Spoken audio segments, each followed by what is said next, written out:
Naruto யூனிவர்ஸ்ல ஒரே ஆள 1000 ஷினோபியா அசால்ட்டா போட்டு தரல 5 பவர்ஃபுல் ஷினோபியை பத்தி இந்த வீடியோல பார்க்கலாம். அந்த ஷினோபிஸ்லாம் எந்த அளவுக்கு பவர்ஃபுல்னா வார் டைம்ல இவங்க பேரை கேட்டாலே அலறடிச்சு ஓடுங்கடா அப்படின்னு சொல்ற அளவுக்கு ரொம்ப பவர்ஃபுல்லான ஷினோபிஸ். நம்பர் 5ல இருக்குது தேர்ட் ரைகாகே. இவர் கிட்டத்தட்ட 3 நாளா எந்த ஒரு ரெஸ்ட்டுமே எடுக்காம சாப்பிடவும் செய்யாம 10,000 ஷினோபிஸ அசால்ட்டா போட்டு தள்ளியிருப்பாரு.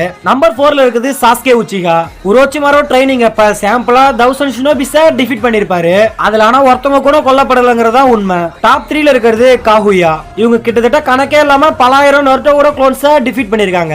டாப் 2 பிடிச்சிருக்கிறது ஒரு உண்மையை சொல்லணும்னா இவர் பேருக்கே இங்க பல கோடி ஃபேன் பேஸ் இருக்கு. தி கோஸ்ட் ஆஃப் தி உச்சிகா மதரா. இவர் ஒட்டுமொத்த ஷினோபி வேர்ல்டையே பீட் பண்ணிருக்காரு. டாப் 1 பார்க்கிறதுக்கு முன்னாடி உங்கள்ட்ட ஒரு क्वेश्चन, இதுல இருக்கிறதுல எது ரொம்ப கூஸ் பம்ஸான மூமெண்ட் சொல்லி மறக்காம கமெண்ட் செக்ஷன் சொல்லுங்க. அண்ட் இந்த வீடியோ உங்களுக்கு பிடிச்சிருந்தா இந்த வீடியோக்கு ஒரு லைக் போட்டு நம்ம சேனலை சப்ஸ்கிரைப் பண்ணீங்க. நீங்க கொடுக்குற ஒரு பெரிய மோட்டிவேஷனே இதுவா தான் இருக்கும். முடிஞ்ச அளவுக்கு ஒரு லைக் ஆச்சும் போடுங்க. டாப் 1ல இருக்குது yellow flash of the leaf Minato Namikaze. ஒரு உண்மையை சொல்லணும்னா இவர் பேட்டில் எக்ஸ்பிளேஷன் பண்றதுக்குலாம் வார்த்தையே இல்ல. பட் சிம்பிளா சொல்லணும்னா வெறும் குணாய வச்சு 1000 ஷினோபிஸா அசால்ட்டா போட்டு தள்ளி அரை மணி நேரத்துல வாரியா முடிச்சு விட்டுருப்பாரு. இந்த வீடியோ பிடிச்சிருந்தா ப்ளீஸ் ஒரு லைக் ஆச்சும் போட்டுருங்க. அடுத்த ஷார்ட்ஸ்ல பார்க்கும் வரை பை காய்ஸ்.